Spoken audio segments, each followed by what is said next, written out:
I'm really happy to see everybody.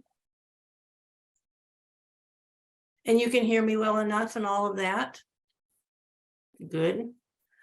Okay, so this is a conversation, and part of it is going to be generated by what I can do, what I can say, what I can share that might elicit something from you that will cause you to shift your perspective, to expand your view of the world and your view of yourself. So when we thought about having this, we talked about what should it be called. So we went through all of that.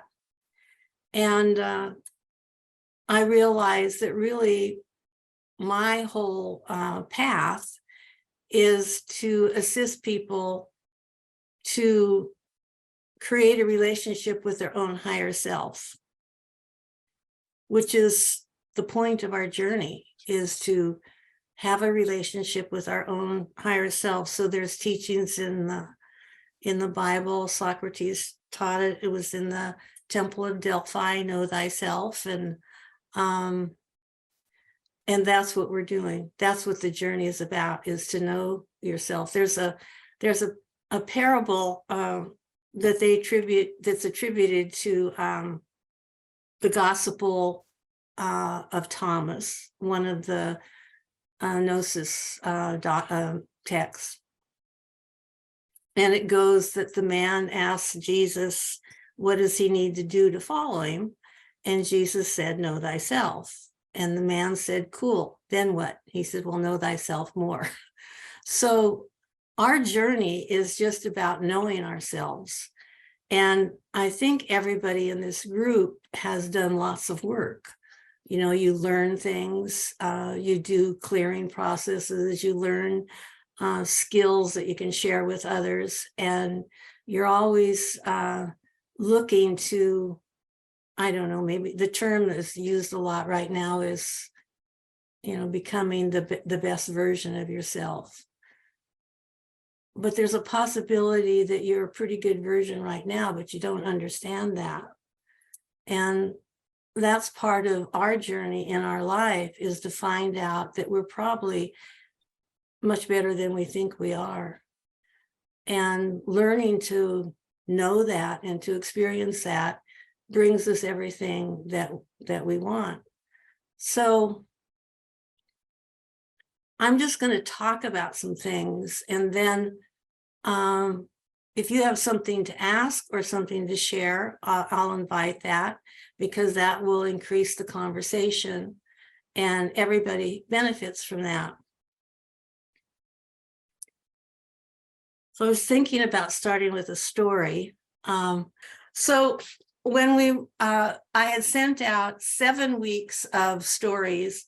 So if you happen to be on that list and you happen to see these stories, you might have seen this story, but it bears repeating. So I'm going to read it. It's called The 5 Wise Men.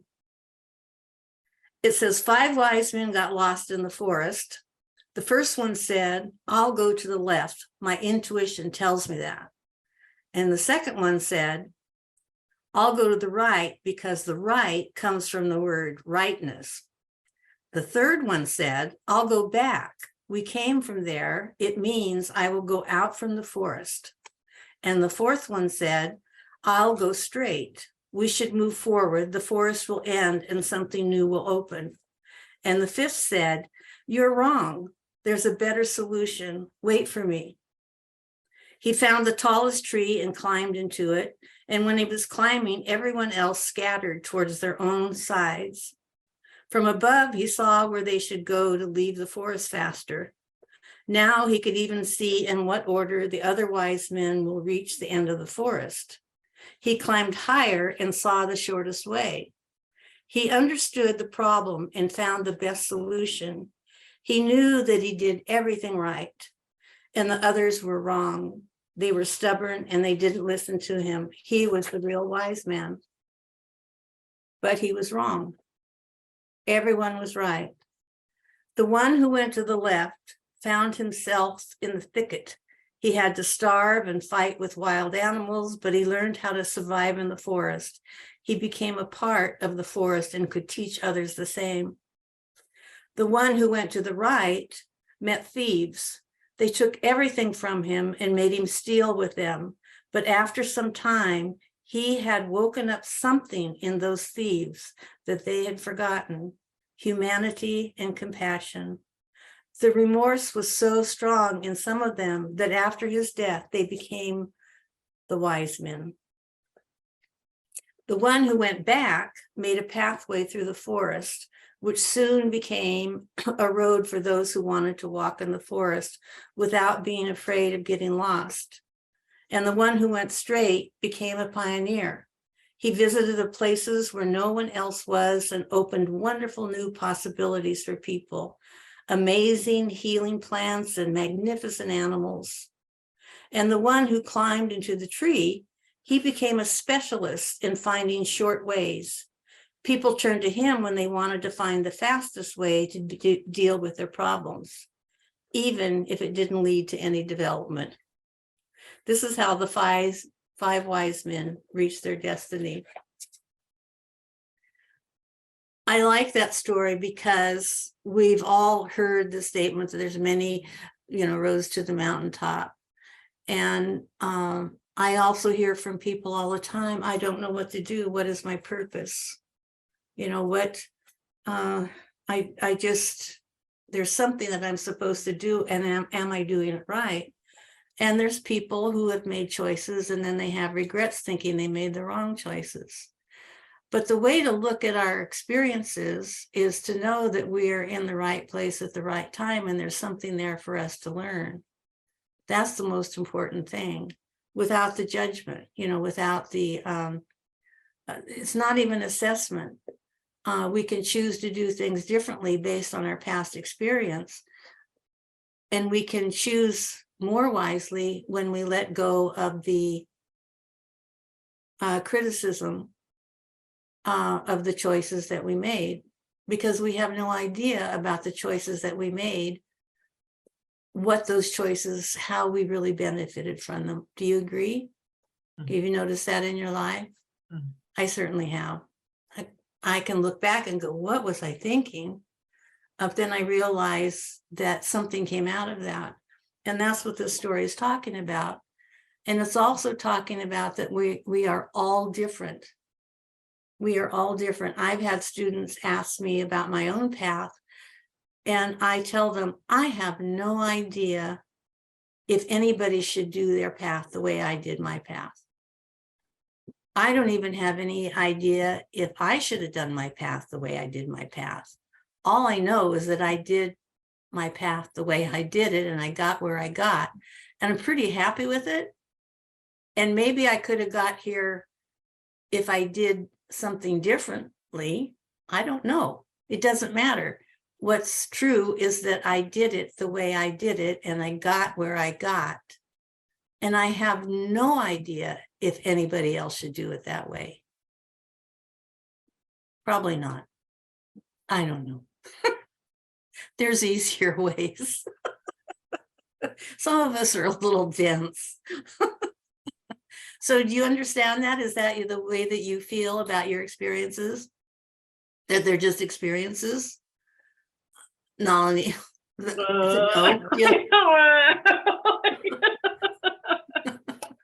Do you have a comment on that, Nalini? I guess philosophically, I agree. When it's being implemented, I often have a lot of resistance to that. Oh, well, sure. I mean, especially when you're in the middle of the experience. When you're in the middle of the experience, it's really hard to step back and have any clarity about it. But it's true that, and we need to stop the judgment that we have of ourselves. So when I was thinking about this conversation that we were going to have today, there's so many things I would like to say, but I don't know what to say, and I really don't have anything to say. So I'm just I'm just sharing some things, and the idea of to know yourself, that's really anything I've ever taught, which have been a lot of different things over all of these years, has always been that. And I ended up focusing it all in shamanism, because in shamanism, it directs you to exactly understanding your own innate power. It doesn't necessarily talk about the higher self, but it alludes to it with all the allies that you work with. But the higher self is the highest part of us that is always, always connected to source, to God, to whatever that you call. I don't care for the word God because it feels limiting to me. It creates a picture. I was raised a Christian, and it kind of, so I like source, or, the Tao or something like that. But that's just me. Some people, they like the word God. But when we say that there's the spark of God is in all of us, it's talking about the higher self. And when we get to know ourselves, it teaches us how to relate to the highest part of us, which is always, always connected to source. So one of the things that is wonderful that Kathy teaches, Kathy is like the best NLP teacher on the planet next to John Grinder. So just close your mouth, Kath. This is Kathy, the redhead. So and we might have her share something eventually. But understanding that your higher self is who it is that you are, in theory, I think everybody can say, oh yeah, the higher self is who I really am. But what does that mean to you in your everyday life? How do you build on that? How do you learn from that? How do you grow from that? And that's all part of this conversation. So it's not about, well, I'll tell you a story that is a perfect example of what it's not about. I used to take a lot of students years ago, and I would work with them. We'd have a lot of conversations. That was part of the deal. And this young man became a student, and I said, okay, now we can talk regularly, and that's how I'm going to mentor you. Oh, great. Oh, great. He was like, I don't know, 25 or something like that, young. So the first time he called me, I said, so hi, how are you? I'm great. I said, so what's up with you? He says, well, I want to talk about astral travel and black holes. I said, is that what you think we're going to talk about? And he said, well, yeah. I said, no, what we're going to talk about is how you doing in your life. How are you feeling about your relationships? Do you feel good about yourself? Are things working for you? Is there anything you want to expand on? Oh, he said. And so that's how I work, because that is where the lessons are. It isn't about knowing things about astral travel and black holes and even karma and even life after death. All those things are just part of the things that we learn. But when we're focused on those things, and we're focused on, say, has anyone here focused on becoming enlightened? That's a biggie, So those are the things that are additions along the way that are interesting and that will expand our way of thinking, and maybe our ideas about life and the possibilities and all the different things that could happen and have happened become more clear to us. But that's not what our journey is about. Our journey is about how do we get through the day in the most authentic way, the most peaceful way, the most joyful way, and the most fulfilling way for us. That's what the journey is about. Enlightenment is really about becoming a clear human being. And a clear human being just knows themselves. They know, we all have idiosyncrasies. We all have things. It isn't about turning out to be perfect. It's about understanding ourselves and learning how to work with that to benefit ourselves. Like, we know our strengths. And we also know, I don't use the word weaknesses. We also know our avenues for growth. We all have avenues for growth, all of us, and they're all different. And we recognize other people's for sure, immediately, maybe not our own, until we really do the work. And then we're glad to see them, because we can get to a point where we can see that we've grown in a certain area, but that thing that has always kind of been in our way or comes up repetitively, it shows up again.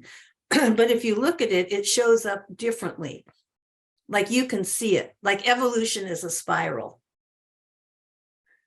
So you don't go through life and start working on different things. Oh, I've got that one handled. Now let's just do one. The thing that you're working on is really the same thing. It will have a little different story to it, but it's the same thing.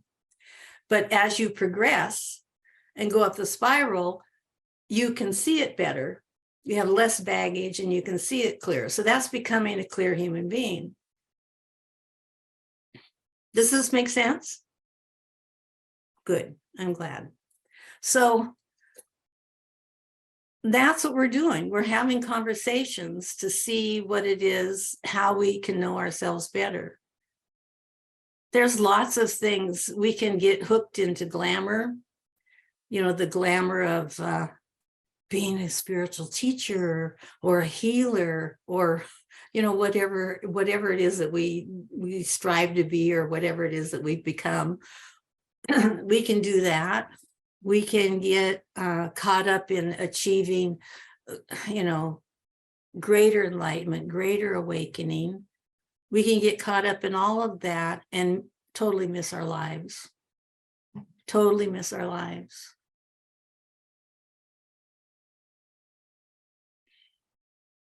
Does anybody have any questions or comments? No? Okay. Yeah? I can't tell. I have a question. Yes, Beth. So, like, is it in your head, or is it in my head? Let's put it that way. That, like, if growth happens and I change, just say something transformational, I get a learning, I get an insight, right? I always seem to like expand, and then I don't think it's contract, but I kind of like hunker down. Like, I don't know. For me, I drop off social media. Like, I just and then I don't know. It's like this, but then a lot more hunkered. And is that in my mind, or is that the way it Well, is? first of all, I'm not understanding you. Can you say it a different way? Yeah. Let's just say I released some baggage, and I had baggage, say, around money, right? And then all of a sudden, I'm doing things more money's coming into my life.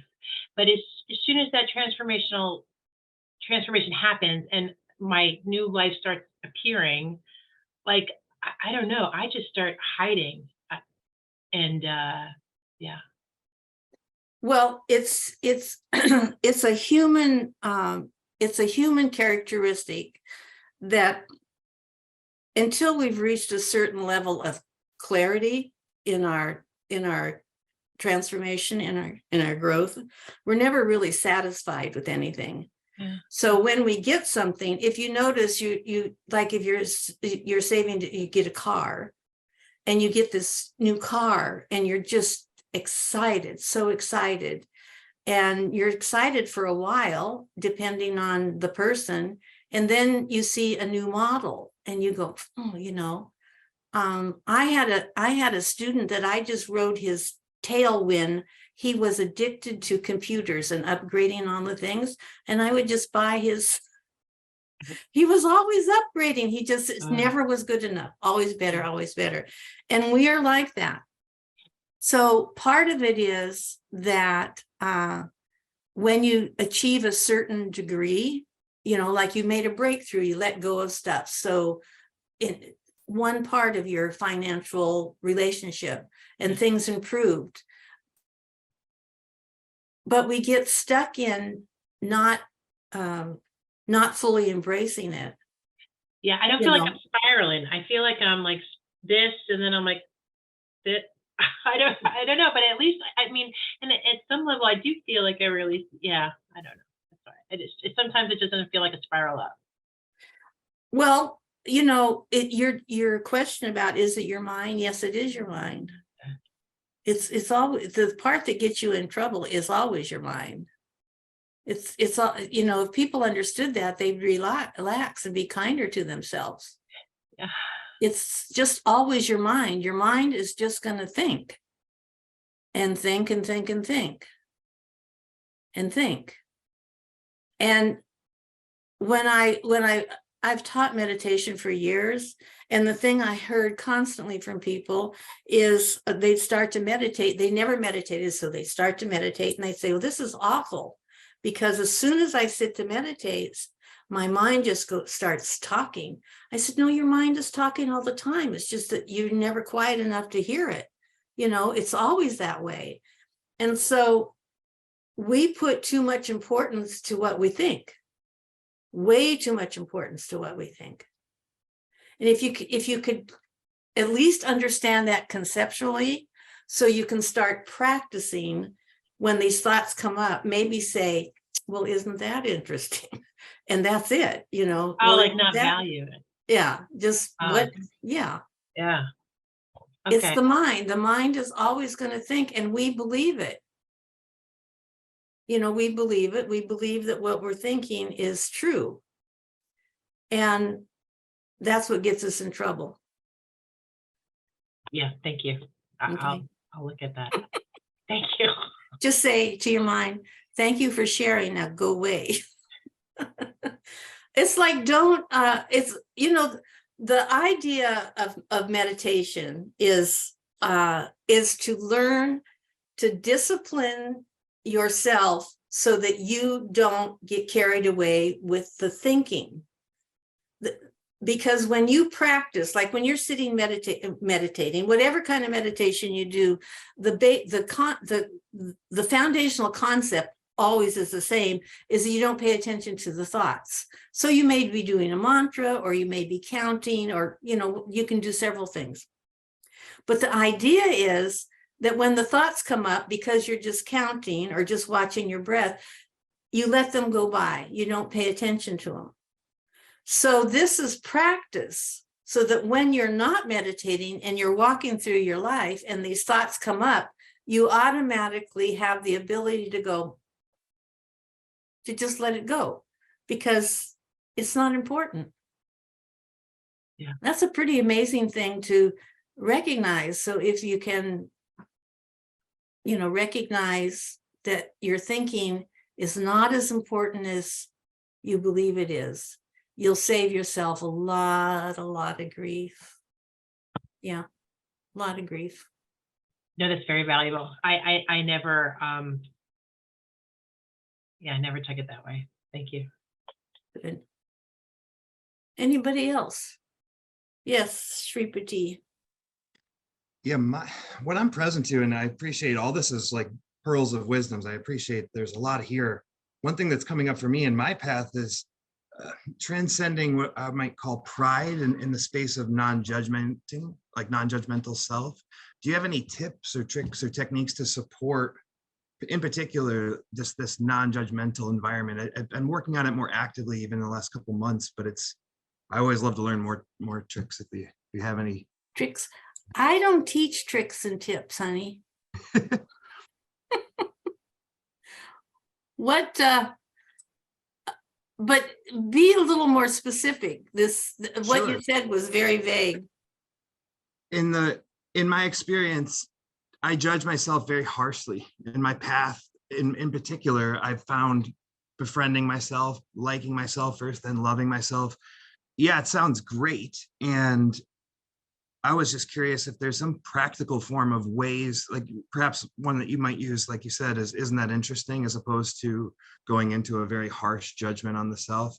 I guess what I'm present to is I would love to learn ways to be more accepting of myself in the context of judgment, in the context of observing myself.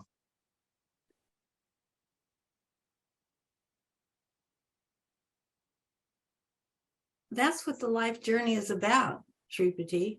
That's it. There's no tips or tricks.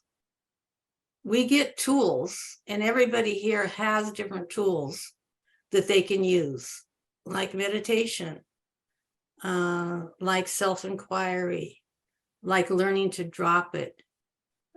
There's a million things. I teach a lot of them, and I don't expect everybody to do all of them, but find something that works for you.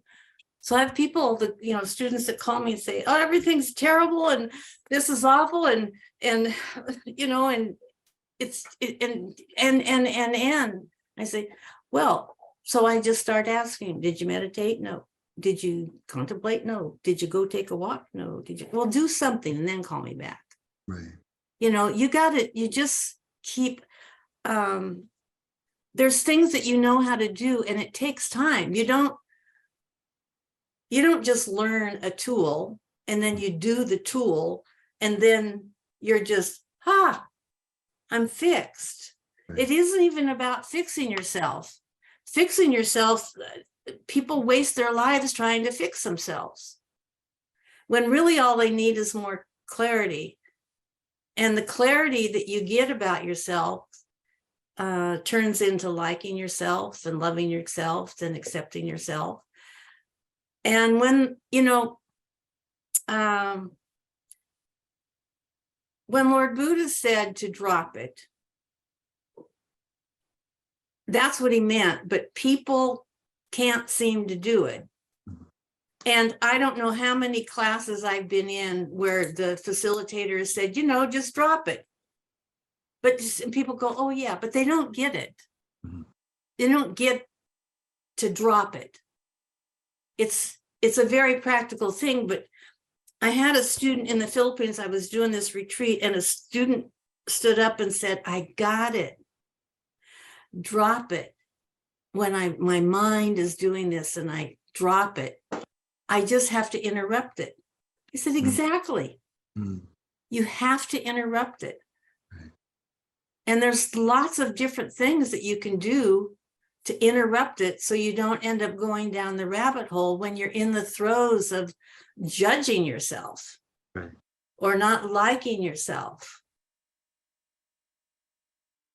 And if you stay with it, I hope you guys hang around and we get more people in this, because it just takes time to have these conversations and to be reminded, there's no new truths. right. I'm just trying to say it in a way that the people that come to me can hear it so they can benefit from it. There is no new truths. But one of the truths is that we, as an individual, we have to participate. We have to do something towards our own transformation. I've studied with many masters and non-masters, and I've learned from all of them. But what I did learn is that I can get the knowledge and I can get the grace from them. I can even get the Shakti from the really high ones, but none of it does any good if I don't do my work. I used to say enlightenment is for everyone. You just have to do the work, but most people don't want to do the work, But I don't really, maybe I should say transformation is for everyone, because people have this idea to be enlightened all of a sudden, you just walk around going home and nothing, you don't have a mortgage or a toothache or anything else, but that's not the way it is. Not as long as you're in a human body. Does that help you, Shripati? Yes, ma'am. Thank you. You know, we take courses to learn things about ourselves and to learn how to do things. You know, like you take, I don't know, there's a million different courses you take, so then you can add it to your repertoire and your practice. You know, if you're serving people, you do that. But in the process of doing that, you're also hopefully transcending, you know, growing and learning more about yourself. And then you share that with other people. But it really doesn't matter how much we know. You know, we can spend our whole lives studying course after course after course and everything. And if we don't do the work to know ourselves, it's pretty useless. You might know how to do something. It might even be useful to some people, but it won't be as useful as it could be, because it's not about what you know, it's about who you are. Excuse me for a minute.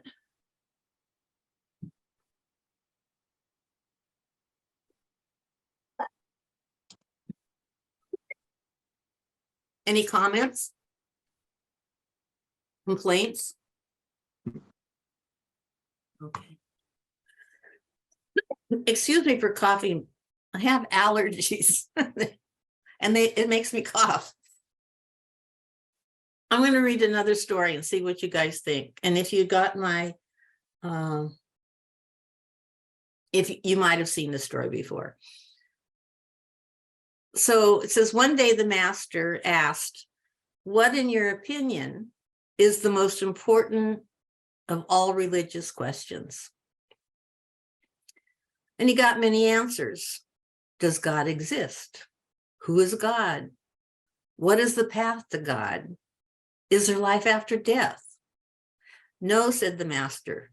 The most important question is, who am I?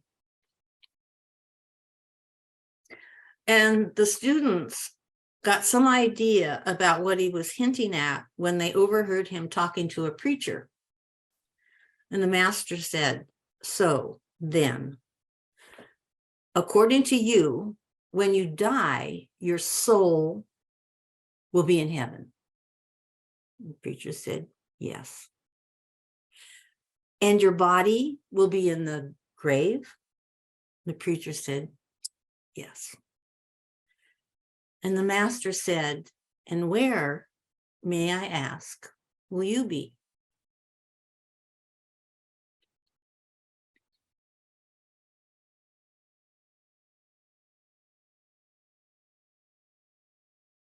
It's like a koan, like a Zen koan. You know what a koan is? A koan is a saying that cannot be answered logically. It can only be answered within your own self after contemplating it enough time. And you won't necessarily even be able to say the answer. It's just, aha, I got it.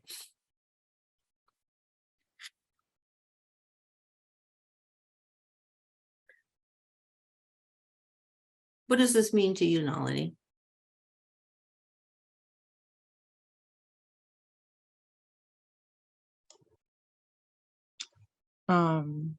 That life is complicated and it's a mystery.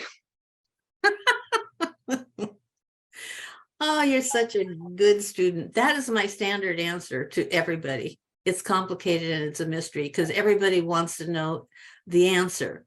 You know, they want to know the answer instead of living their life the best that they can. So it is complicated and it's a mystery. But think about it. It's just a koan. It's just a story to cause you to think.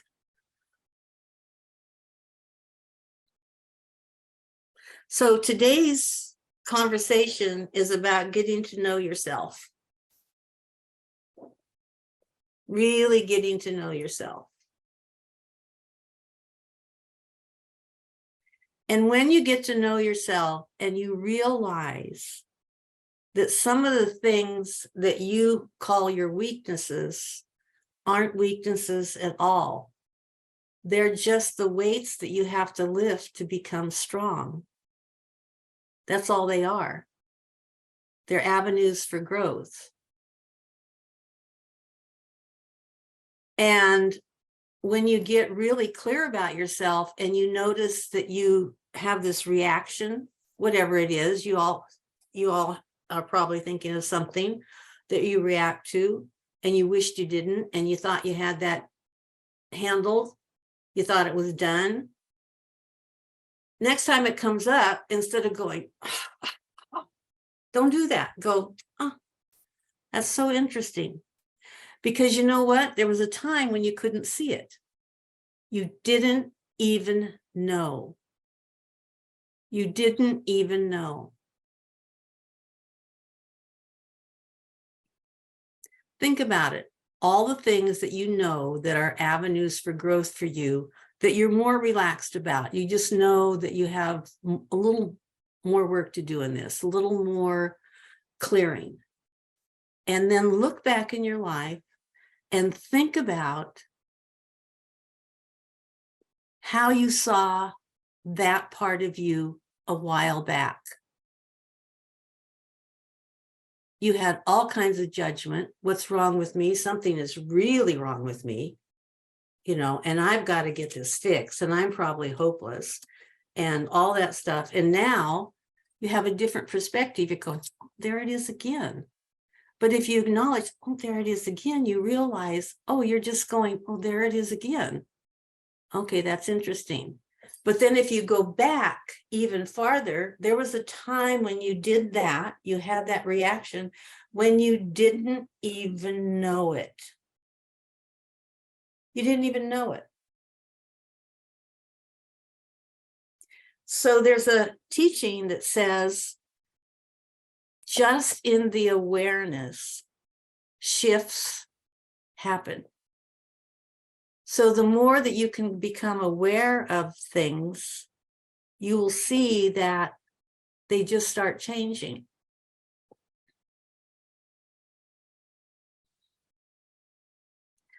I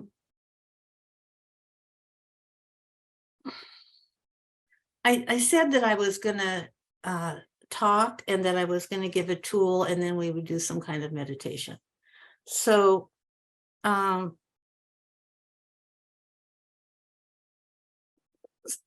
I know that most of you have all kinds of tools, and that sometimes you just need to get reminded to use them, you know. That's why we have these kind of conversations, so we get reminded to use them. So I'm just offering to you now that when you think about your higher, this is something that you can just contemplate. Not now, but just contemplating your life. When you think about your higher self,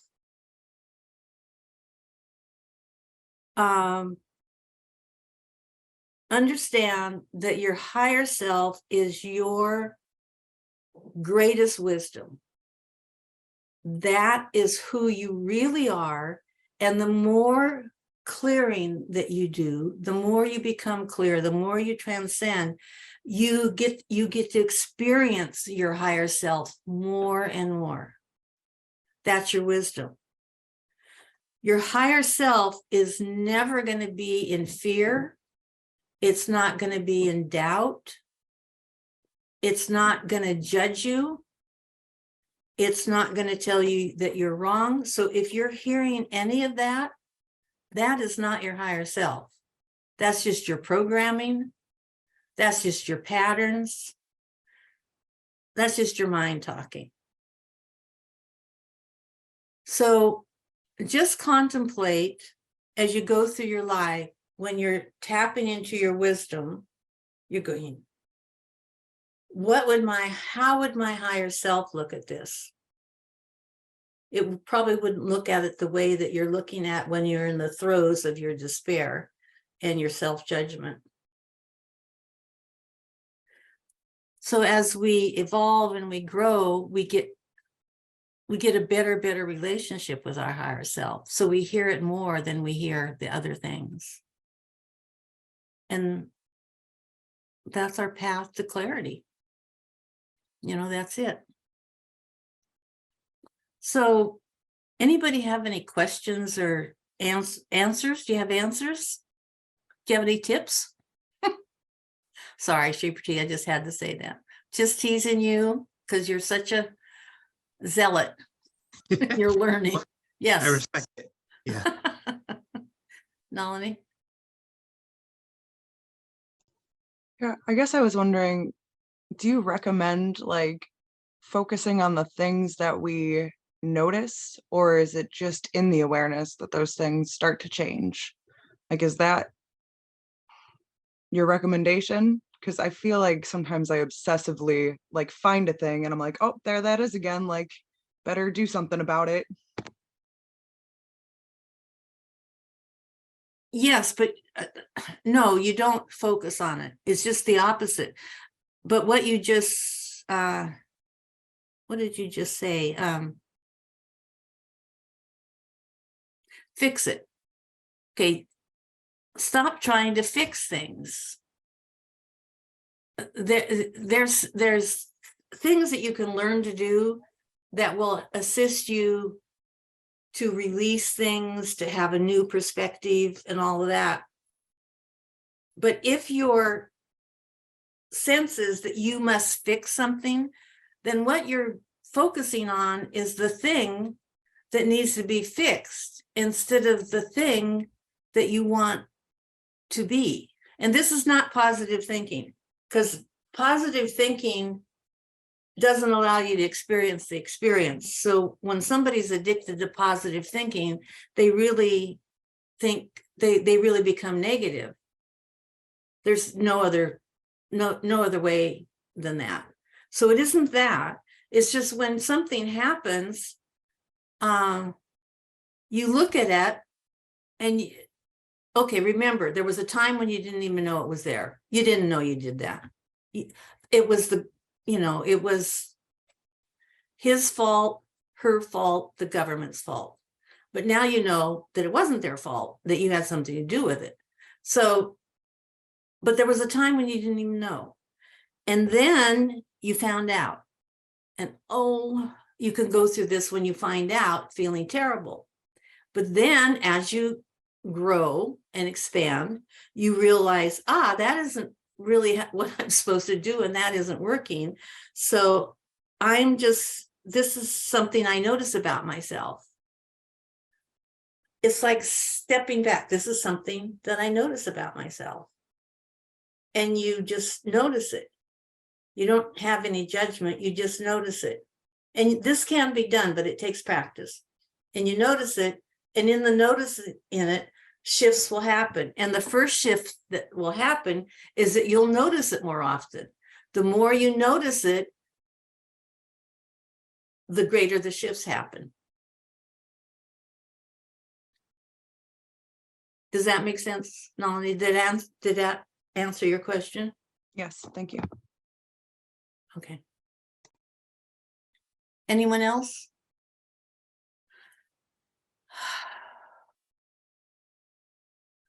Let's do a little meditation before we say goodbye. So everybody close their eyes and just begin watching your breath. Just naturally for you, breathing in and out. And just feeling relaxed and comfortable where you're sitting. And just loving yourself. And just grateful for being alive.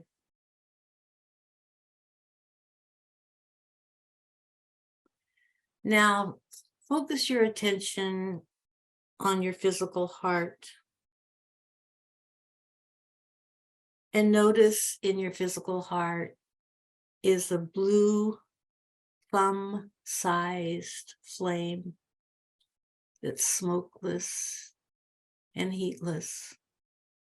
And it flickers within your heart. That is what we call in Sanskrit the Mula Purusha, translated into the original being. That is your higher self.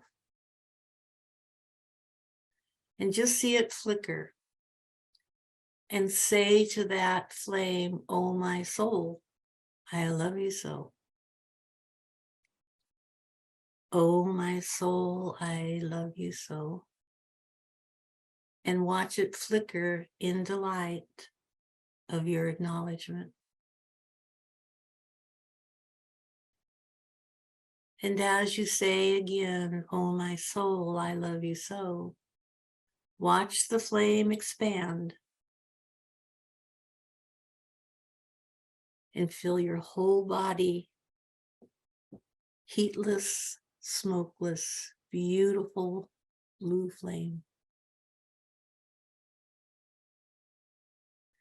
And you know in this moment that you are your higher self, that you have the wisdom and the knowing to live a fulfilling life of joy and peace and contribution and happiness. Oh, my soul, I love you so.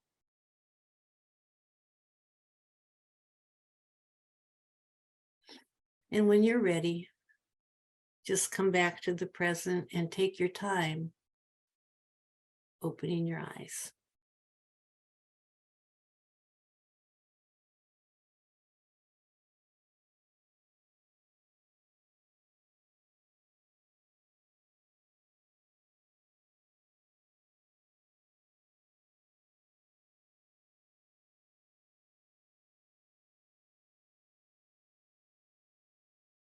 I'm so happy to have spent this time with you.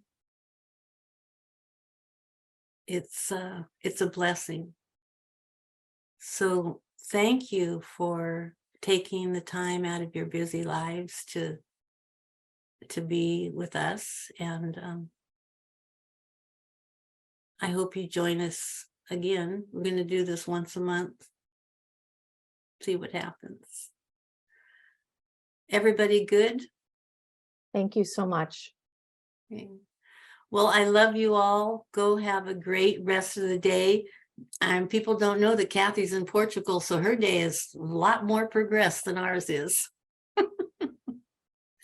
So have a great day, everybody. I love you all very, very much. Bye. Thank you. Thank you. Thank you.